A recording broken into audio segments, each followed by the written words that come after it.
Suckers, we're back. Last time we talked about digital dystopian challenges. Today, let's talk about economic obstacles to establishing and maintaining positive relationships. Wartime edition. Yeah, I know. We're all pretending it's not happening, but it's happening. And that's the problem. Let's talk about the cost of living versus the cost of dating versus the cost of societal delusion.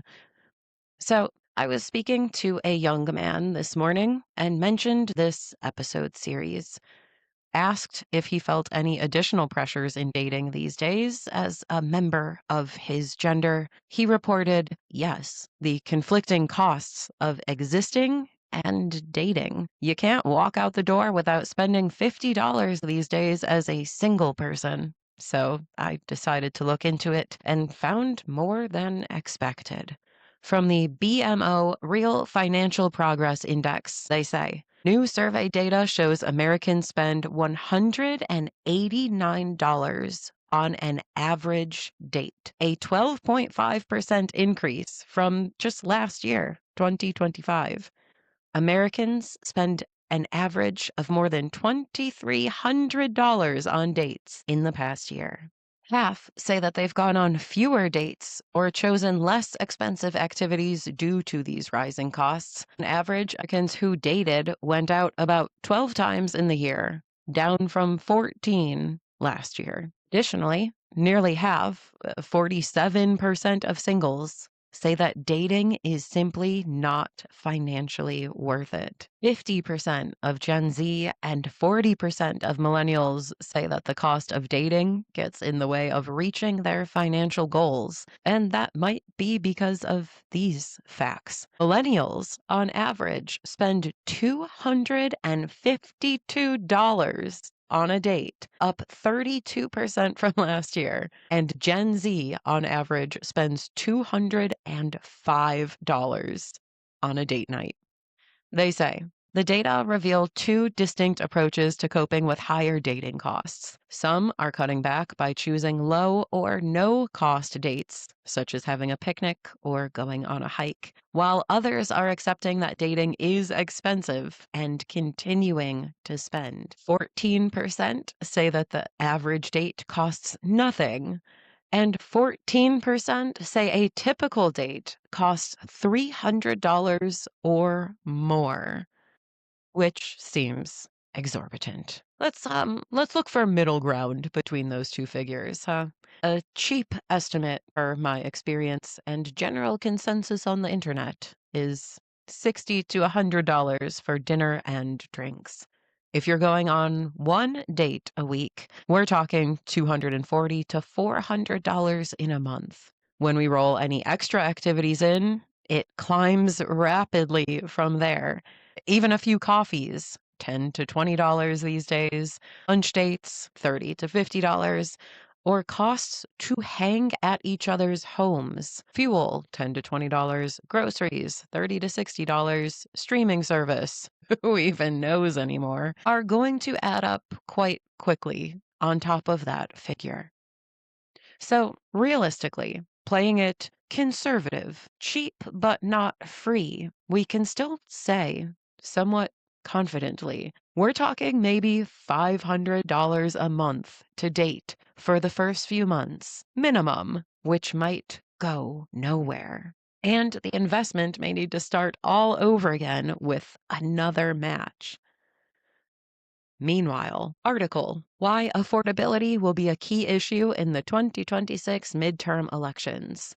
William A. Galston, March 25th, 2026. A very recent article. Let's run through some of the costs of simply being alive in spring of this year. He says, healthcare. Between 1999 and 2024, healthcare rose from 13% to 18% as a share of GDP.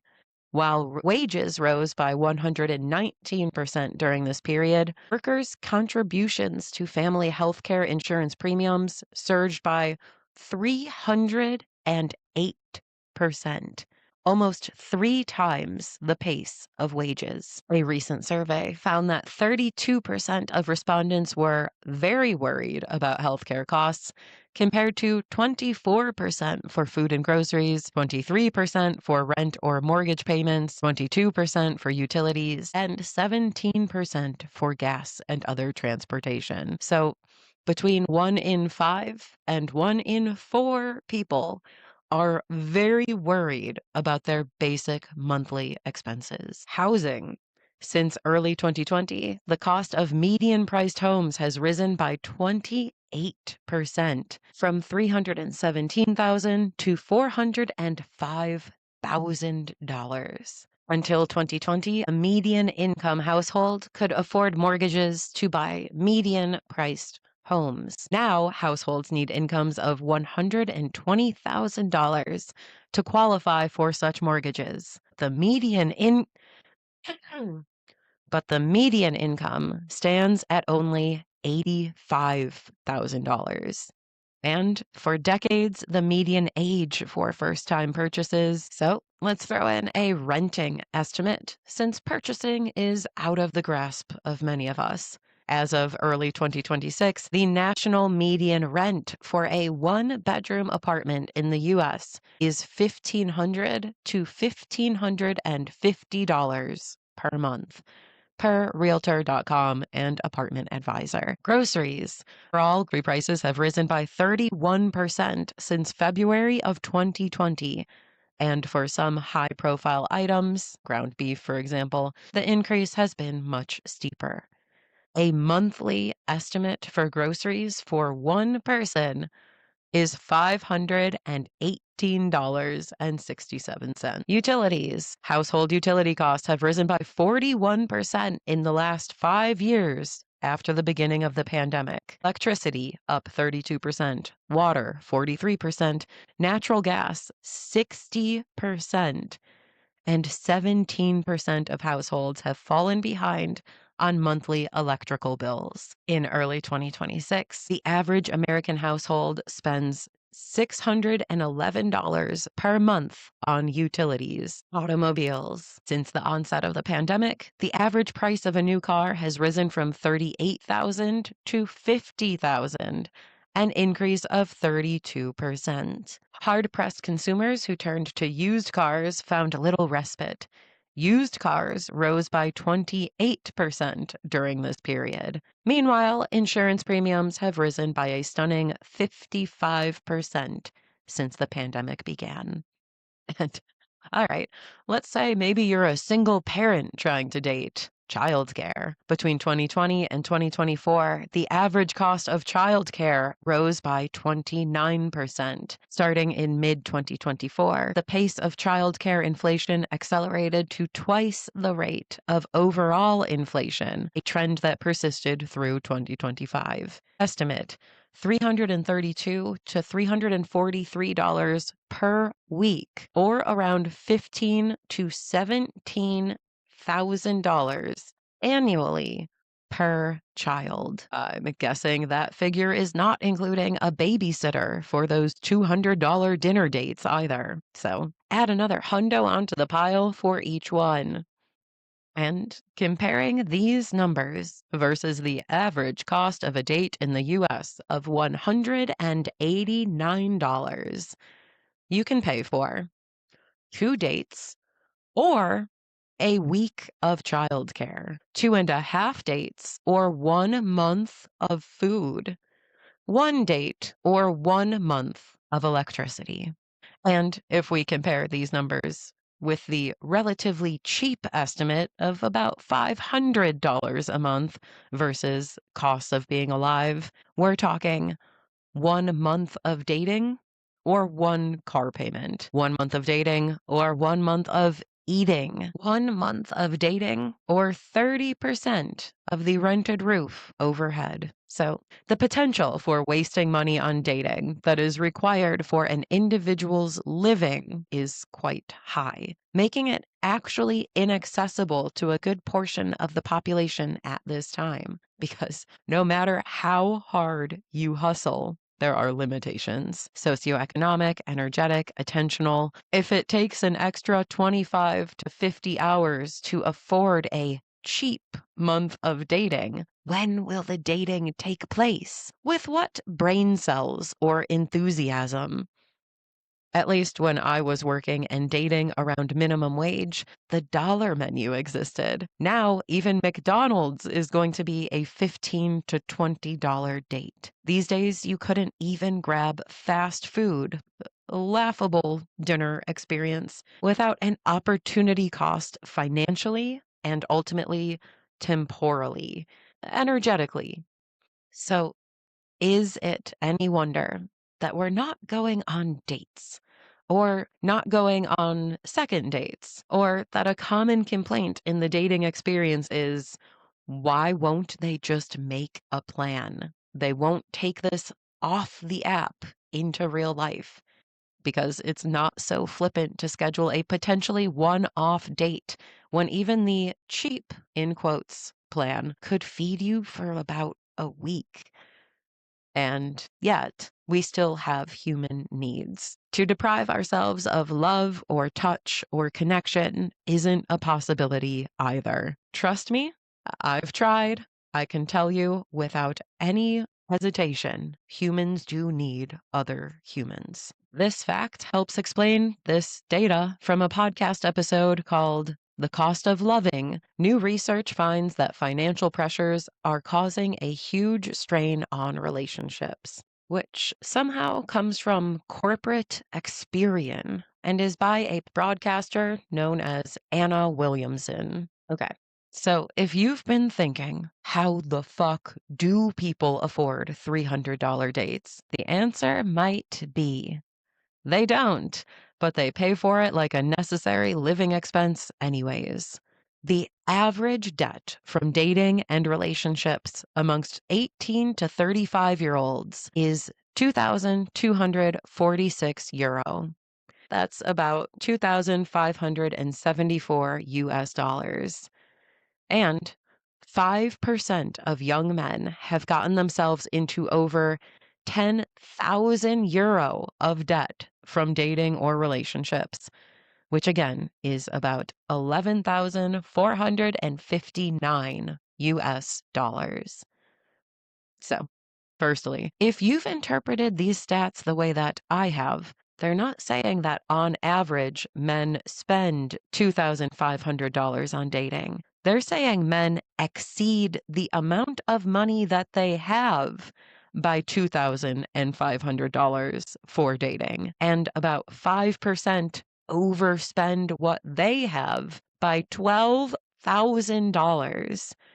Both of which say nothing about the total amount that they have paid, only the deficit that they have created.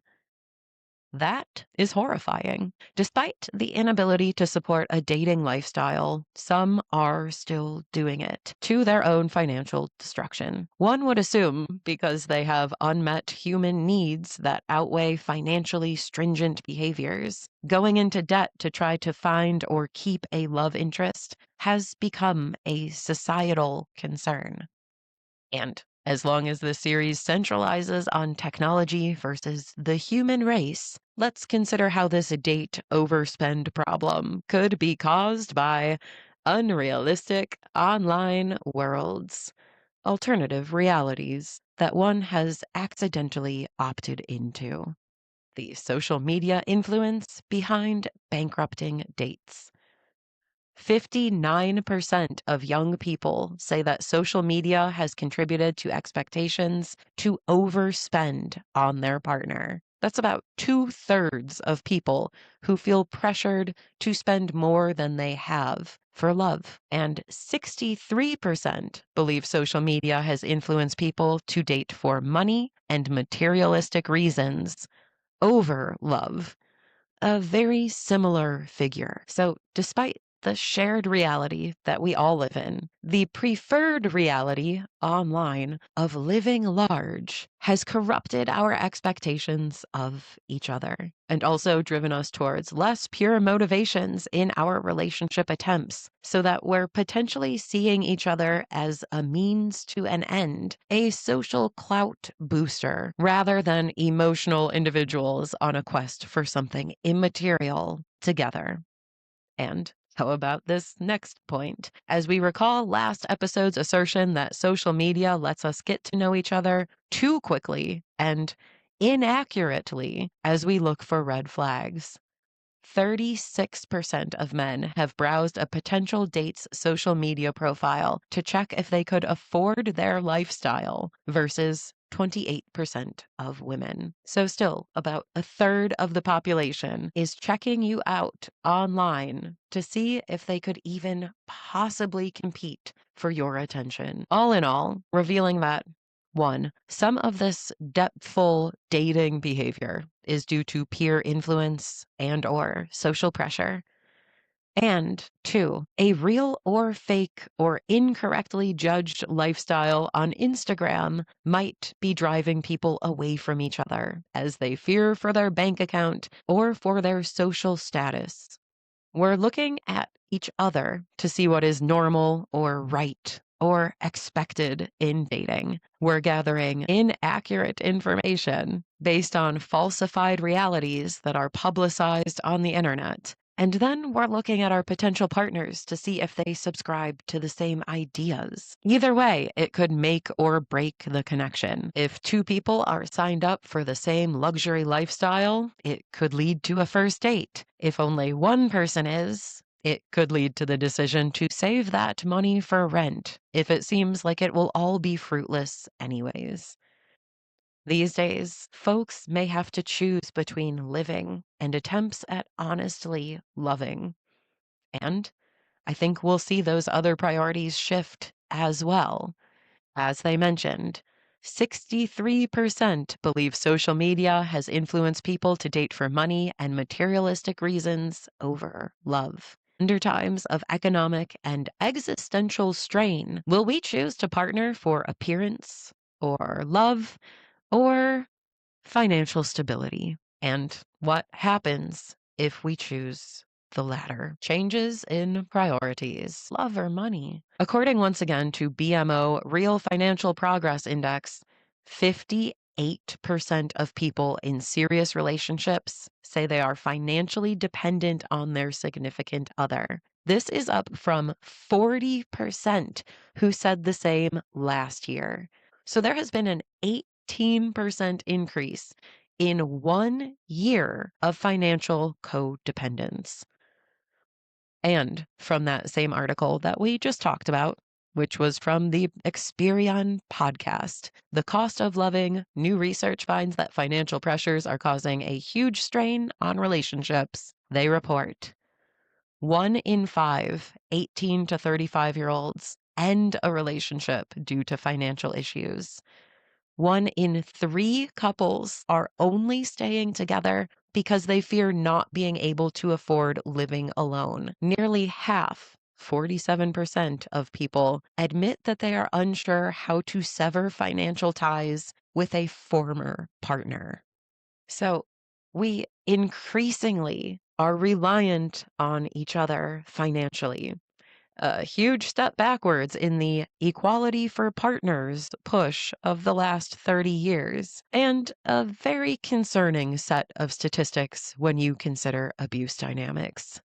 Don't worry, we'll get there. So, of course, when times are hard, we lean on each other more. But this is also increasing our relational codependence and potentially power imbalances that we've societally been talking about diminishing for at least one generation. A return to trad living that isn't necessarily conscious or chosen, but unconscious and required. When times get tough, we seek resources. We might change what we're looking for, picking partners for reasons that we might not be fully aware of, like the implicit drive for stability or feeling safe. However, once a person is attached to someone else for their capacity to keep them alive, such as through paying for their life, I posit that the relationship is no longer a relationship. Remember, relationships require that we can move away from each other and come back together. If we give that up economically or otherwise,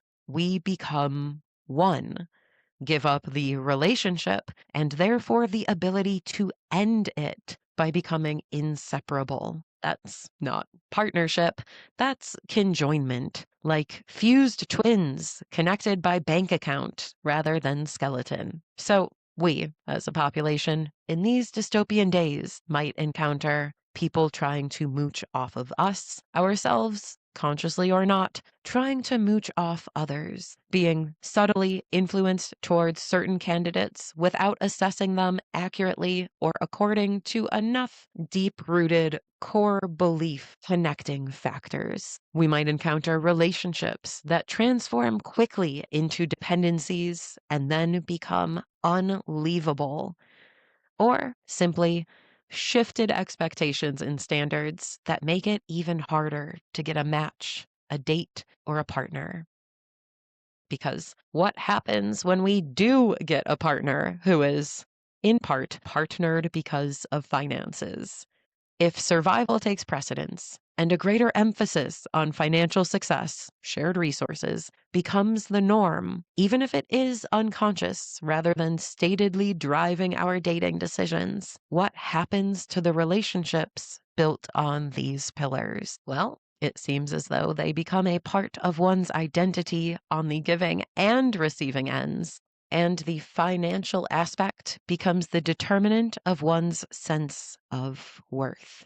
And then everything crumbles from there. Financially driven relationship outcomes. This is from a peer-reviewed article called For the Love of Money, the role of financially contingent self-worth in romantic relationships. It's by Deborah Ward, Laura Park, Courtney Walsh, Kristen Naragon-Gainey, Elaine Paravati, and Ashley Williams. They say, research on contingencies of self-worth suggests that while the pursuit of self-esteem is motivating, it often interferes with fulfilling basic psychological needs for autonomy, competence, and relatedness. Consistent with this idea, people who base their self-worth on financial success feel less autonomy, which predicts spending less time with loved ones and feeling more alone and disconnected from others. These individuals also report experiencing greater financial hassles and view financial stressors in a more negative light than those whose self-worth is less tied to money. Because individuals who base their self-worth on money prioritize financial pursuits over relational needs or concerns, they are expected to experience more frequent interpersonal conflicts pertaining to money and to feel less satisfied and supported in their relationships. In sum, when people base their self-worth on money, the pursuit of self-esteem is likely to take precedence over relational goals and concerns. So, while money may start as a way to relate, a foundation required before any date can even take place, eventually the cash stream becomes more important than the relationship that it jump-started. The generation of more funds becomes the focus as the driver of the relationship and the self-esteem of the provider, while the partnership itself, the emotional, supportive, and connective dynamic, is left to rot. There's no time, attention, or energy for the human connection piece. And as one might expect, money doesn't fix that problem. They say, for both participants and partners, basing self-worth on financial success was related to perceiving greater financial conflicts and experiencing worse relationship outcomes, lower relationship satisfaction, less perceived partner support. Additionally, participants' perceptions of financial conflicts in their relationship were negatively related to partners' relationship satisfaction. In other words, participants who reported having more financial conflicts in their relationship had partners who reported feeling less satisfied in the relationship. We might also say that partners' relationship satisfaction and financial conflicts are inversely related. Financial conflicts go up, satisfaction goes down, satisfaction goes up, conflicts go down. But unfortunately, with money being the linchpin that determines the outcome, when we're not financially secure or perceive that we are not, our partners feel less satisfied, and we perceive more conflict with them. Plus, we will perceive that we are not financially secure if the relationship has caused us to base our self-worth on those funds. Nothing on earth can boost up your individual identity or make you feel good about yourself solely without interplay from other aspects of life. Yada, yada, yada. If you earn over a certain amount of money, your happiness does not increase. Neither does your self-esteem or relationship satisfaction, but they both can tank if your earnings diminish. So, all in all, if we get together for security, the relationship will seem to be full of problems, and each person will be more needs deprived and more stressed out, even if those problems are imagined, which they're more likely to be when we have placed such great importance on finances. Money becomes the focus. Money is likely to ebb and flow over the course of a lifetime, and the relationship can't right itself when it ebbs because the relationship itself has been put on the back burner, with cash being the determinant of its health or validity. And how could social or other forms of media play into this problem? They say participants who read an article touting many versus few benefits of financial success were more likely to expect benefits of being financially successful and to base their current self-esteem in this domain. These participants showed greater conflict-related responses to ambiguous financial stressors and expected to feel less satisfied and supported by their partner in those scenarios. When we let Instagram or internet streaming or even personal associates inform us about how relationships and resources are supposed to interplay, in quotes, we are doomed to have dissatisfying relationships, and we even expect to. Overall, these findings are consistent with the previous studies showing that financial contingent self-worth is related to greater reported financial conflicts and worse relationship outcomes. These findings emerged even after controlling for participants' tendency to respond negatively to conflicts with partners in general. Whereas previous work focused on economic strain as a key predictor of financial conflict, the current research found that basing self-worth on money was uniquely related to experiencing more financial conflicts with one's partner and worse relationship outcomes. So, our financial relationship stress is not due to actual figures or debts or deprivations in our bank accounts. It's due to expectations and the importance that we've placed on resources together and through external influences. Even when we are doing well, if everything centers around cash flow, we probably won't feel like we are succeeding, especially not in our partnership. In addition, the current work reveals that basing self-worth on money is indirectly related to negative outcomes in romantic relationships, above and beyond income, economic strain, or materialism, because self-worth based on money is no longer about material reality. Finances become measures of personal validity instead of purchasing power. This is immaterial, head-bound, and subject to personal perceptions that have been subconsciously informed by bountiful toxic messages and expectations. And increasingly in the years that the internet has been bending public opinion back towards relationship disempowerment dynamics in order to sustain our $300 a date lifestyles. Financial codependence is, in most situations, just as unhealthy and psychologically corrupting for the providers as for the beneficiaries. It becomes an ego maker or breaker, and neither party seems to be capable of satisfaction unless, of course, I guess everything goes their ways and nothing can ever be perceived as a financial conflict. Let's say unlikely for most of us, meaning these resource survival based relationships actually serve no one, not even the human needs that we're attempting to get met through them. Well, unless you've wound up with a predator who might be getting some of their needs met by this setup. Let's dip quickly into the depressing information about where this is all going briefly. Financial entrapment and abuse. As we've been saying, go ahead and switch genders around as necessary for this article. It's called Financial Freedom,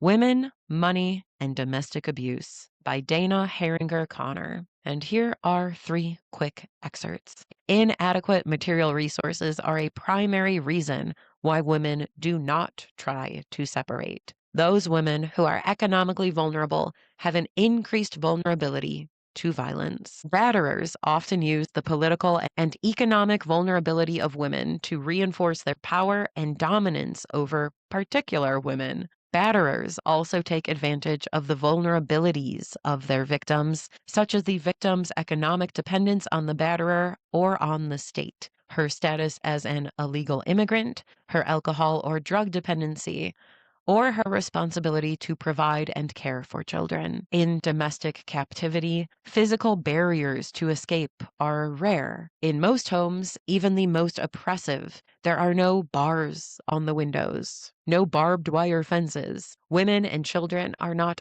ordinarily chained, though even this occurs more often than one might think. The barriers to escape are generally invisible. They are nonetheless extremely powerful. All right, that's enough. We get it. If we enter a relationship being disempowered and needy, that dynamic persists so that we're unable to leave and at the mercy of the kindness and consideration of the person who has been providing for us, which tends to end in violence. The only thing I want to add, financially based relationships can be abusive for the providers too. Financial abuse can go the opposite direction.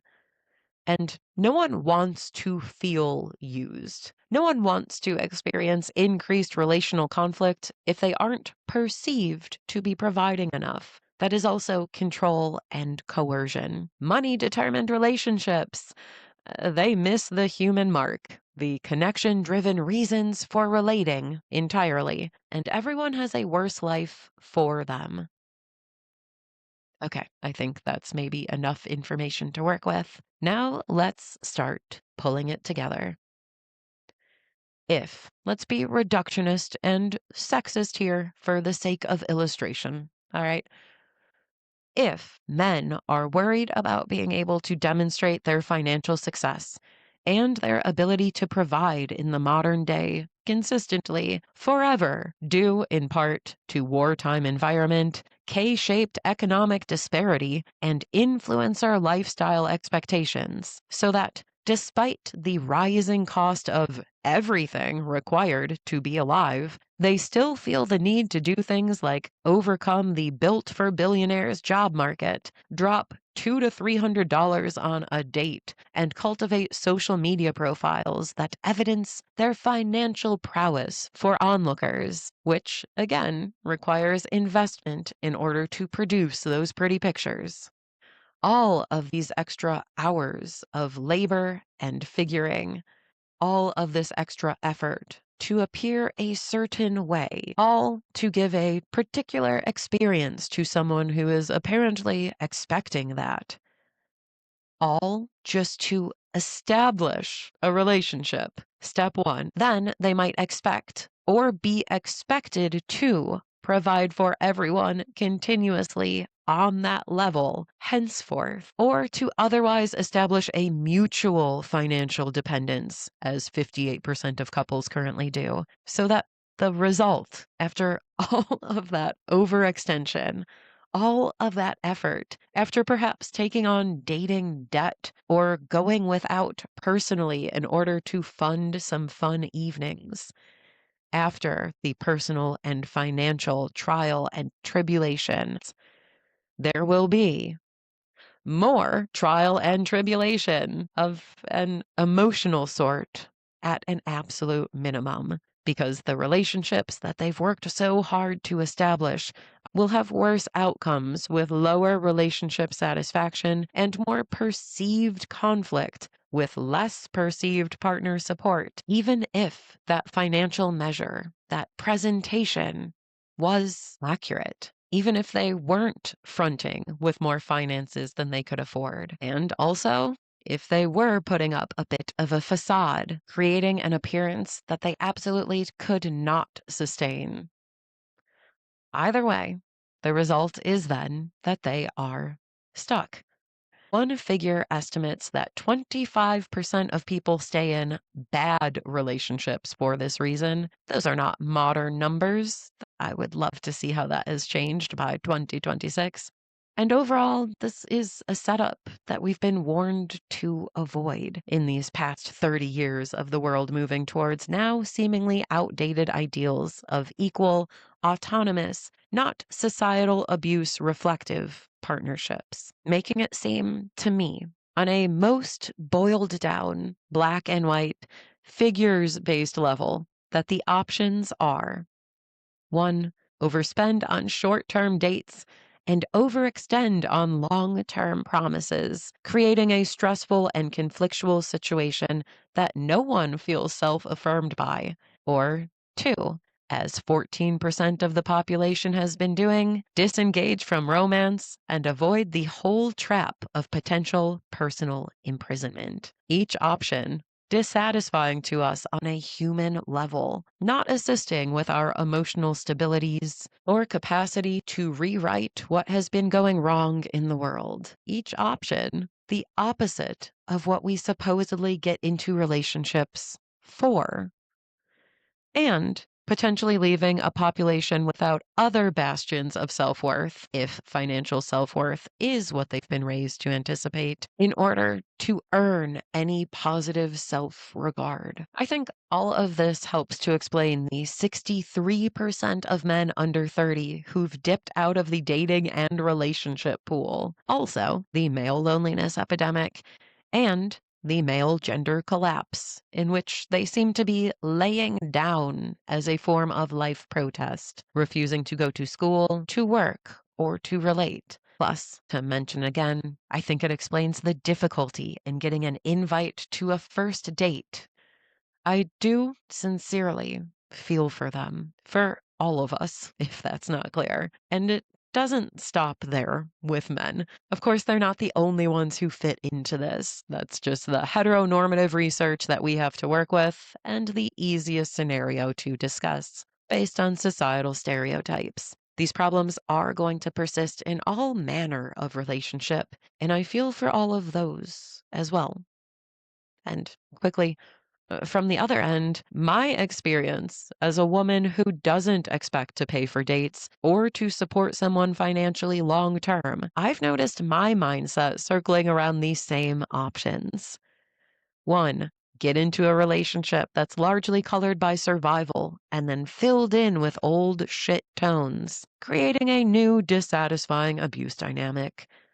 Or 2, for years, I've estimated that it was best to stay alone and survive that way instead, keeping my stress and misery and expectations to myself instead of distributing and deepening them with a crowd. So, ladies and gents and any other identifiers who just cannot find a guy or gal or other who seems genuinely interested, who persists and plans dates, consider it nothing more than a sign of the times, filtered through traditional expectations and psychological survival drives. which are closely related. Attempts at not being in another imbalanced, abusive relationship or unsustainable provider dynamic simply due to the environment that we're living in. It's not a sign of personal fault or shortcoming. It doesn't mean you aren't good enough or relationship material.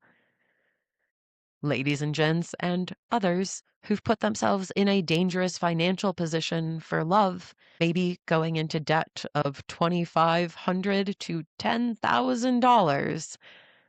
Well, also take some shame or guilt or regret off your shoulders, please. You were doing what you were taught was necessary, what socials and the social scene informed everyone was necessary in order to compete. You were just trying to keep up with expectations and to form connections because we can't exist alone on islands, no matter how expensive it is back on the mainland.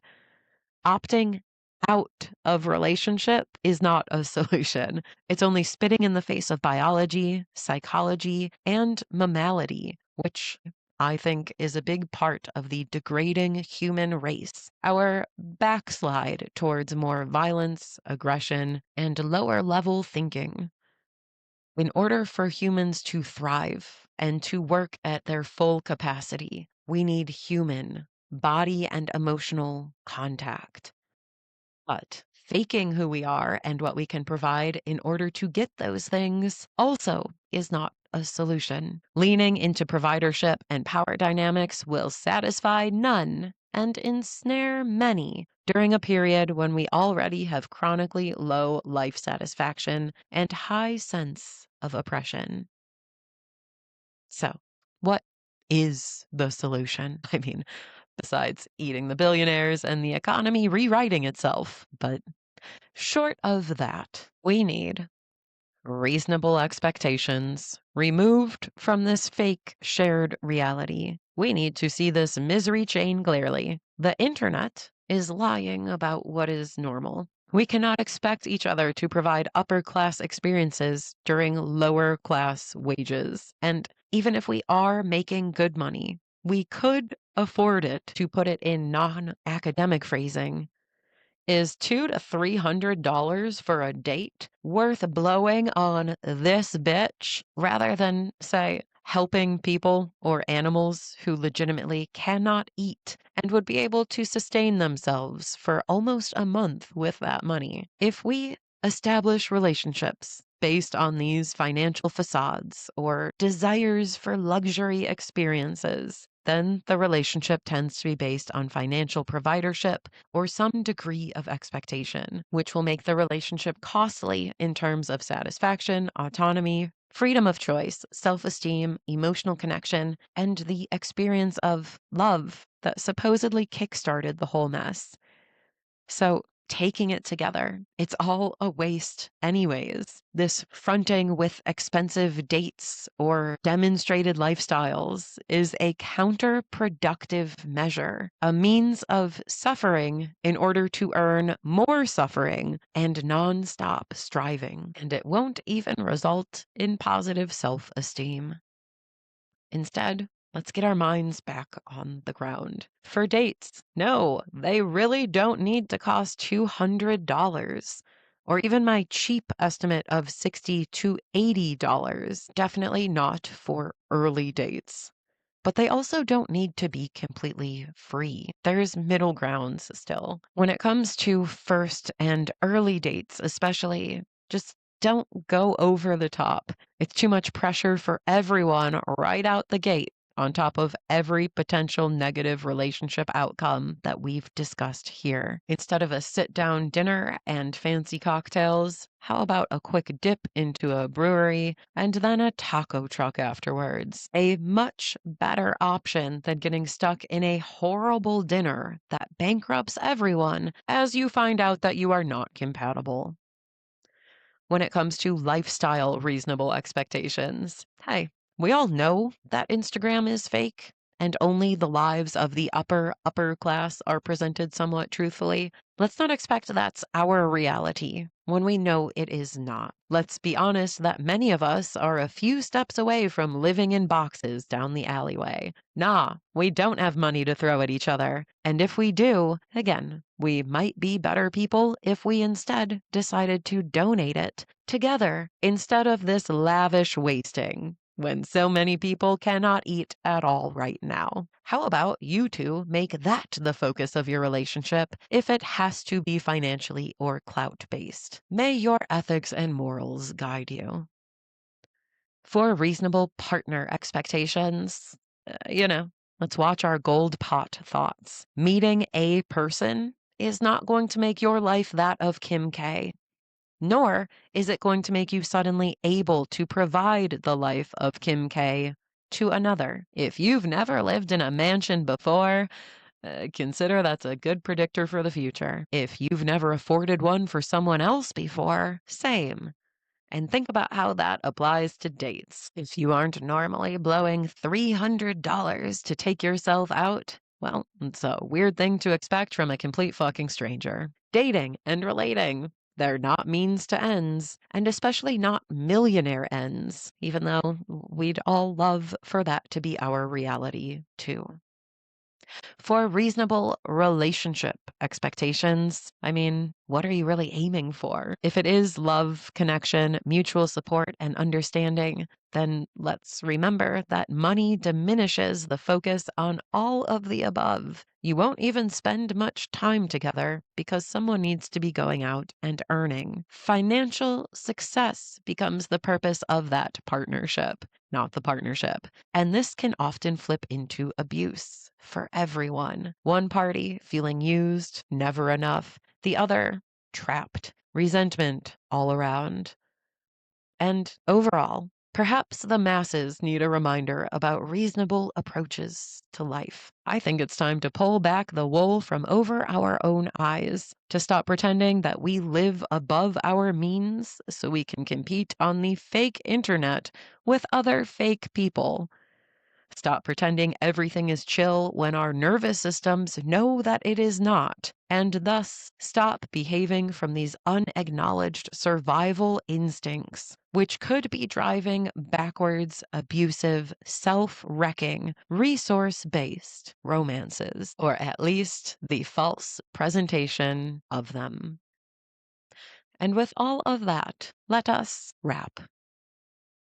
I suppose my point is, we are in shit times. Maybe we should start acting like it and relating in reference to it. Chasing or trying to keep up with the bourgeois will make you, your partner, and your relationship conflictual, overly perceptive of problems, and self-worth depleting. It'll make your partner not a partner, but more of a conjoined twin who's actually your parent, making sure that you stay alive, or vice versa if you are on the provider end. All of this lays the groundwork for abusing the hell out of each other in response to the abuse from the government. So, while I agree, goddamn, it's too fucking expensive to be alive to date right now, and altered my behaviors for years around those thoughts. I also have to say, we must find ways, and there are ways, but we need to be realistic about them. We maybe